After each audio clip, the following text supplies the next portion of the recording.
तो एपिसोड के शुरुआत में एक नैरेटर वॉइस के द्वारा हम लोग को बताया जाता है कि इलेक्ट्रोलक्स को लेके बहुत सारे रूमर्स है। कोई कहता है कि वो सन ऑफ लाइट है तो कोई कहता है कि वो मृत्यु का देवता है। किसी के हिसाब से इलेक्ट्रोलक्स एक ऐसा देवता है जो कि इंसानियत को खत्म करने के लिए आया है, और कोई कहता है कि वो सन ऑफ लाइट है जो कि हम लोगों के लिए एक उम्मीद का रोशनी है। पर ज्यादातर लोग यही मानता है कि इलेक्ट्रोलक्स की वजह से इंसानियत खत्म हो चुका है, और ऊपर से उसने बहुत सारे गॉड्स को जान से मार दिया है, और उसने लाशों का ढेर भी बिछा चुका था। और इन्हीं सारे लोगों में से कुछ लोग तो ऐसे भी है जो कि इलेक्ट्रोलक्स के बारे में थोड़ी बहुत जानते हैं, और वो लोग इसीलिए कहते हैं कि इलेक्ट्रोलक्स को अपने लव से धोखा मिला है, और इसी वजह से उसने डेथ पावर को एक्सेप्ट किया हुआ है। और क्या सिर्फ यही वजह है कि जिस वजह से इलेक्ट्रोलक्स ने नेक्रोमांसर की पावर को एक्सेप्ट किया है? दोस्तों, मुझे तो इस बारे में ज्यादा कुछ पता नहीं है, और इसलिए चलिए देखते हैं कि सीरीज के अंदर क्या होता है और किस तरह से इलेक्ट्रोलक्स अपने गॉड के जर्नी को स्टार्ट करता है। दोस्तों, शुरुआत में मैं आप लोगों को बता देता हूँ कि इलेक्ट्रोलक्स एक सन ऑफ लाइट है, जैसा कि हाउचन है। कंट्री के लोग पिछले 6000 सालों से लाइट ऑफ सन के जन्म के लिए वेट कर रहे थे, और वो लोग चाहते थे कि लाइट ऑफ सन जल्दी से उन लोगों के बीच जन्म ले, क्योंकि इस तरह से उन लोगों का कंट्री सबसे पावरफुल कंट्री बन जाएगा। क्योंकि उस टाइम पे सारे लोग ऐसा मानते थे लाइट गॉड की वजह से वो लोग जिंदा है, और लाइट गॉड ही उन लोगों के सबसे बड़ा देवता है। पर एक टाइम ऐसा आया जब इलेक्ट्रोलक्स को चुना था कि वो लाइट के रास्ते पे जाएगा या फिर डेथ पावर के रास्ते पे, और फिर उसने डेथ पावर को ही चुना, जिस वजह से कि वो एक नेक्रोमांसर बन गया,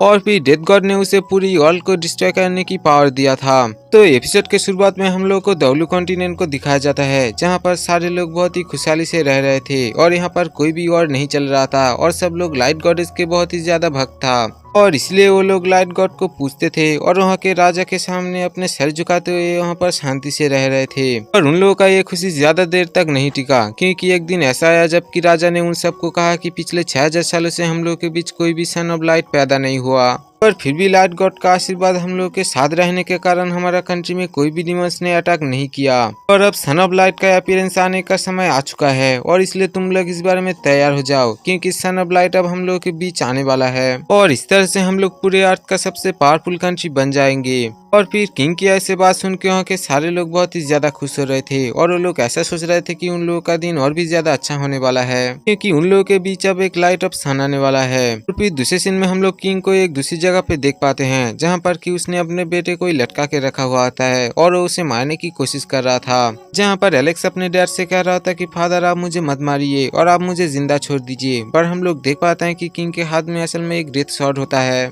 और वो अपने बेटे से कह रहा होता कि इसमें तुम मारे नहीं जाओगे, बल्कि तुम इसमें सन ऑफ लाइट बन जाओगे, और उसी के बाद हमारा कंट्री सबसे पावरफुल कंट्री बन जाएगा। और फिर इतना कहते ही उसने अपने शॉट को एलेक्स के आर पार कर दिया होता है, जिस वजह से कि हम लोग देख पाते हैं कि उसका खून सीधा जाके वहाँ पर नीचे गिरता है, और फिर नीचे से डेथ पावर आके उसके सारे इंजरीज को हील कर देता है, और इस तरह से वो एक सन ऑफ लाइट बन चुका होता है, जो कि ऑब्वियसली एक नकली सन ऑफ लाइट है, क्योंकि उसका लाइट पावर असल में डेथ पावर होता है, जो कि लोगों के सामने एक लाइट पावर की तरह इल्यूजन क्रिएट करता है। और इसी बात का फायदा उठा के किंग सारे लोगों को ये दिखाता है कि उसका बेटा एलेक्स असल में सन ऑफ लाइट है, और इसलिए उन लोगों का कंट्री अब सबसे ज्यादा पावरफुल कंट्री है। जहाँ पर हम लोग देख पाते हैं कि एलेक्स का इनर स्पिरिचुअल पावर 90% है, और इसलिए सब लोगों को विश्वास हो जाता है कि एलेक्स असल में सन ऑफ लाइट है, और इसलिए सब लोग उसके सामने अपने सर को झुका लिया होता है। और फिर किंग सब लोगों से कहने लगता है कि तुम सब इस बात को पूरे दौलू कॉन्टिनेंट में फैला दो, ताकि इस तरह से सब लोग जान पाए कि हम लोग कितने ज्यादा पावरफुल कंट्री है। और फिर इसी तरह से पूरे दौलू कॉन्टिनेंट में आग की तरह खबर फैल जाता है, और सब लोग को ऐसा लगता है कि काइटोन एम्पायर एक पावरफुल कंट्री है,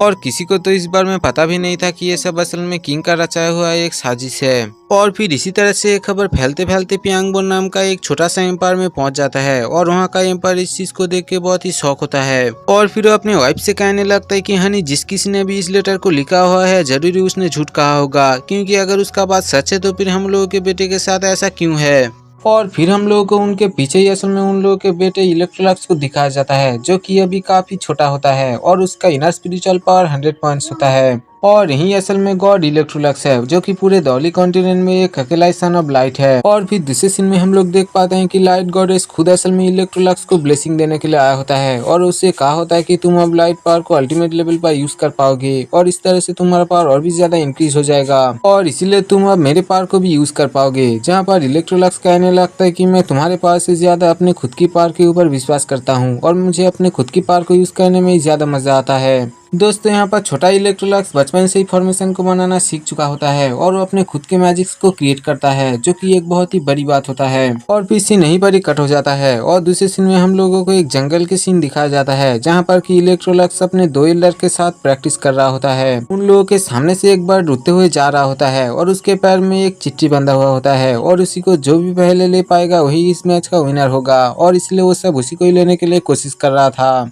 जहाँ पर बाकी दो गार्डियन असल में अपने पावर का यूज करते हुए इलेक्ट्रोलक्स के सामने स्मोक को क्रिएट कर रहा था, ताकि इलेक्ट्रोलक्स उसे ना ले पाए। पर फिर भी हम लोग देख पाते हैं कि इलेक्ट्रोलक्स ने अपने ट्रिक का यूज करते हुए उन दोनों को पीछे छोड़ दिया होता है। और फिर जैसे ही इलेक्ट्रोलक्स उस बर्ड को पकड़ने ही वाला होता है, तभी कोई उसके ऊपर अटैक कर देता है, जिस वजह से कि ऊपर से नीचे की तरफ गिर रहा होता है। और इस चीज को देख के तो वो दोनों गार्डियन बहुत ही शॉक होता है, क्योंकि वो दोनों अपने यंग मास्टर से बहुत ही ज्यादा दूर थे और तभी उन लोगों के सामने एक बैरियर भी क्रिएट हो चुका था, जिस वजह से कि वो लोग आगे भी नहीं जा पाता। और फिर तभी हम लोग देख पाते हैं कि वहाँ पर बहुत सारे असैसिन्स आ चुके होते हैं और फिर वो लोग आते ही उन सब के ऊपर अटैक करना शुरू कर दिया होता है, जहाँ पर हम लोग देख पाते हैं कि एक असैसिन तो इलेक्ट्रोलक्स के ऊपर अटैक करने के लिए आ गया होता है। और तभी वहाँ पर अचानक से एक ड्रैगन आ जाता है, जो कि अपने मुंह से एनर्जी अटैक करते हुए उस असैसिन को जान से मार दिया होता है। और फिर हम लोग को उस ड्रैगन के ऊपर एक छोटी सी लड़की को दिखाया जाता है, जो कि असल में और कोई नहीं बल्कि सिया का प्रिंसेस फ्लो होता है। और फिर वो इलेक्ट्रोलक्स की तरफ अपने हाथ को बढ़ाते हुए कहने लगता है कि मैं मदद करने के लिए आया हूँ और इसलिए तुम इतना मत सोचो। और फिर उसके ऐसे बात सुन के इलेक्ट्रोलक्स भी उसके साथ चला गया था और इस तरह से उसका जान भी बच चुका होता है। और अभी भी हम लोग देख पाते हैं कि बाकी सारे असैसिन्स उन लोगों के ऊपर अटैक करना शुरू कर दिया होता है, जिस वजह से कि वो दोनों उस ड्रैगन के ऊपर उठते हुए उन लोगों के ऊपर अटैक कर रहा था। और फिर प्रिंसेस फ्लो अपने फाइटिंग को जारी रखते हुए इलेक्ट्रोलक्स से कहने लगता है कि क्या तुम मुझसे शादी करना चाहोगे, जहाँ पर इलेक्ट्रोलक्स तो उसके ऐसे बात सुन के बहुत ही ज्यादा हैरान होता है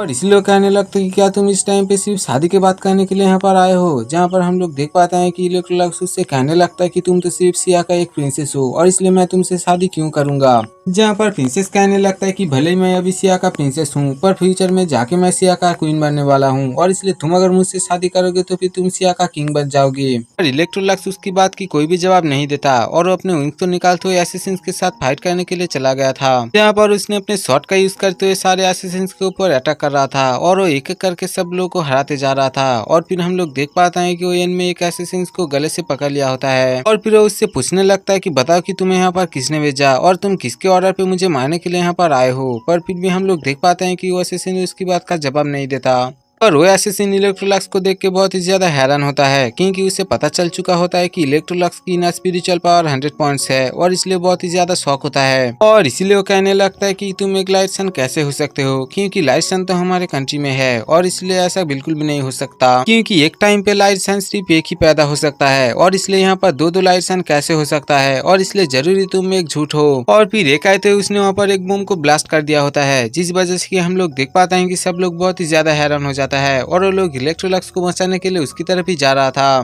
पर हम लोग देख पाते हैं कि इलेक्ट्रोलक्स भी इतनी आसानी से इसके सामने हार मारने वाला नहीं होता है और इसलिए उसने अपने पावर का यूज करते हुए यहाँ के टाइम को फ्रीज कर दिया होता है। जहाँ पर वो असैसिन मन ही मन सोच रहा होता है कि ये बच्चा टाइम को पॉज कैसे कर सकता है, क्योंकि ये तो बिल्कुल नामुमकिन है। जहाँ पर इलेक्ट्रोलक्स कहने लगता है कि चलो अगर तुम मरना ही चाहते हो तो फिर मैं अपने अटैक को तुम्हारे ऊपर ही एक्सपेरिमेंट कर लेता हूँ। और फिर ये कहते हुए हम लोग देख पाते हैं कि उसने अपने पावर का यूज करते हुए टाइम को रिवर्स कर दिया होता है और फिर वो अपने पावर का यूज करते हुए असैसिन का एक हाथ को काट दिया होता है। और फिर हम लोग देख पाते हैं कि वो असैसिन वहाँ से भागने की कोशिश करता है, पर प्रिंसेस फ्लो भी उसे इतनी आसानी से जाने देने के लिए तैयार नहीं था और इसीलिए वो अपने शॉट का यूज करते हुए उसके ऊपर अटैक कर देता है और फिर इसी के साथ ही वो असैसिन वहाँ से भाग भी जाता है। जहाँ पर इलेक्ट्रोलक्स को तो इस बारे में पता चल चुका था कि असल में काइटोन शहर का किंग का काम है, पर फिर भी वो अभी कुछ नहीं कर सकता। और फिर दूसरे सीन में हम लोग देख पाते हैं कि वो असैसिन भागते हुए असल में एलेक्स के सामने आ चुका होता है और उससे कहने लगता है कि यंग मास्टर प्लीज मुझे बचा लीजिए। पर एलेक्स तो उसके ऊपर गुस्सा करते हुए कहने लगता है कि तुम एक निकम्मा हो और इसलिए तुमसे तो एक छोटा सा काम भी नहीं होता और तुम तो एक बच्चे को भी जान से नहीं मार पाए। और फिर एक कहते हुए उसने अपने डेथ शॉट का यूज करते हुए उसे वहीं पर ही जान से मार देता है। इतने में हम लोग देख पाते हैं कि वहाँ पर किंग भी आ चुका होता है और उसे लेने के लिए आया था।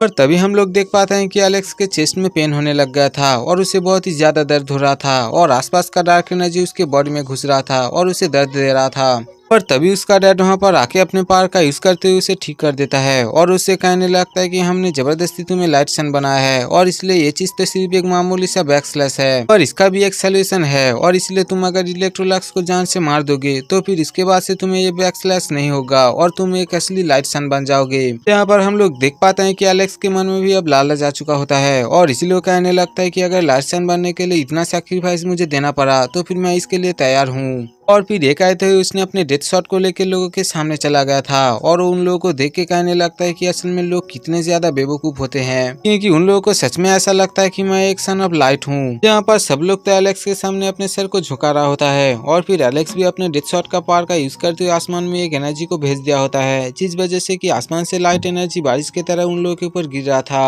और इसी लाइट पावर की वजह से वहाँ के सारे लोगों का इंजरीज हील हो रहा था। पर तभी इन सारे लोगों के बीच हम लोग को एक छोटी सी लड़की को दिखाया जाता है जो कि इन सब के तरह लाइट पावर को एब्जॉर्ब कर रहा था। पर तभी उसे यहाँ पर कुछ अजीब लगता है और इसलिए वो अपने आंखों को साफ करते हुए आसमान की तरफ देखता है तो फिर वो बहुत ही ज्यादा शॉक हो जाता है, क्योंकि आसमान से लाइट पावर नहीं बल्कि डेथ पावर गिर रहा था और इसीलिए वो लड़की वहाँ पर बहुत ही ज्यादा शॉक होता है। और फिर दूसरे सीन में हम लोगों को एलेक्स को दिखाया जाता है जिसके साथ की सिया का प्रिंसेस फ्लो भी था और फिर प्रिंसेस इलेक्ट्रोलक्स से कहने लगता है कि तुम मुझे पसंद क्यों नहीं करते और तुम मुझसे शादी क्यों नहीं करना चाहते, जहाँ पर इलेक्ट्रोलक्स कहने लगता है कि हम दोनों को मिले हुए सिर्फ आधा दिन ही हुआ है और इसलिए तुम इस तरह की बातें कैसे कर सकते हो। यहाँ पर प्रिंसेस फ्लो कहने लगता है कि मेरे डैड तुम्हारे डैड से बात करने के लिए आए हैं और आज रात हम दोनों का एंगेजमेंट है और मैं पहले से ही बता देता हूँ कि मैं पहले से ही तुम्हें पसंद करता हूँ और मैं तुम्हें लाइक भी करता हूँ। पर हम लोग देख पाते हैं कि इलेक्ट्रोलक्स का ध्यान तो कहीं और था और उसकी बात पे ध्यान ही नहीं दे रहा था, क्योंकि वो अपने डैड के बारे में सोच रहा था, क्योंकि पिछली बार जब वो अपने डैड से मिलने के लिए गया था तो तब उसके डैड का हालत और भी ज्यादा खराब हो चुका था और इसलिए उस बात को देख के बहुत ही परेशान था। जहाँ पर उसके डैड ने उसे कहा होता है कि प्यांग वेम्पर अपना सबसे वीक फॉर्म में है और इस टाइम पे हम लोग कुछ भी नहीं कर सकते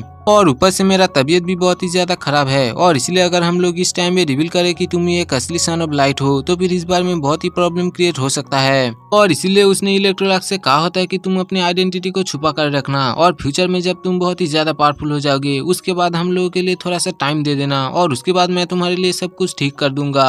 और इसीलिए तुम सिया का प्रिंसेस फ्लो से एंगेजमेंट करवा लेना, क्योंकि ये चीज तुम्हारे लिए अच्छा होने वाला है। और इन्हीं सारी बात को सोचते हुए इलेक्ट्रोलक्स थोड़ा सा उदास हो जाता है, जहाँ पर प्रिंसेस फ्लो उसे कहने लगता है कि तुम्हारा ध्यान किधर है और तुम हमेशा कहाँ पर खोए रहते हो, क्योंकि तुम्हारा ध्यान तो अपने सामने वाले के ऊपर होना चाहिए और तुम तो मेरे बात को सुन भी नहीं रहे हो और इसलिए तुम बताओ कि तुम मुझे पसंद करते हो या फिर नहीं, क्योंकि ये चीज एंगेजमेंट से पहले मेरे लिए जानना बहुत ही जरूरी है। जहाँ पर इलेक्ट्रोलक्स कहने लगता है कि हम दोनों को मिले हुए सिर्फ आधा दिन ही हुआ है और इसलिए तुम मेरे साथ रहना और फिर इसी तरह से शायद मैं तुम्हें पसंद करने लगूं। और फिर इसी के साथ ये एपिसोड यहीं पर ही खत्म हो जाता है। दोस्तों इसका नेक्स्ट पार्ट भी बहुत ही जल्द आने वाला है, पर उससे पहले चैनल को सब्सक्राइब कर लेना और इस सीरीज को एक लाइक जरूर कर देना।